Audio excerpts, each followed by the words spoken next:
असह्य करिब ताती असंता 3 दिन हिटवेव नहीं पूर्वानुमान करिछि आंचलिक पाणीपाग विज्ञान केन्द्र। उभय दिन और राति तापमात्रा 2 रु 4 डिग्री पर्यंत वृद्धि पाइपारे।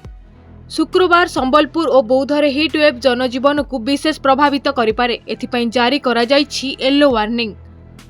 29 तारीख बेलू हिटवेव परिमाण बढ़िबाकु थिबा बेले झारसुगुड़ा, संबलपुर, सोनपुर, बौद्ध, बलांगीर, कलाहांडी आदि जिला को येलो वार्निंग रहिछि।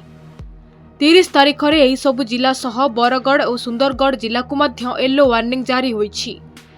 तेबे एप्रिल 2 रे विभिन्न जिले में कालबैशाखी संभावना रही। राज्य में प्रबल खरा और गुळुगुळी अनुभूत हेउथुबा बेले गुरुवार तापमात्रा 42 डिग्री सेल्सियस निकटवर्ती होइथिला।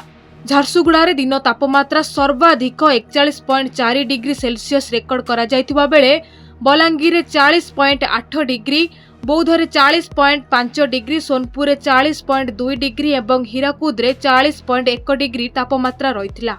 Bureau reports, Dharitri live.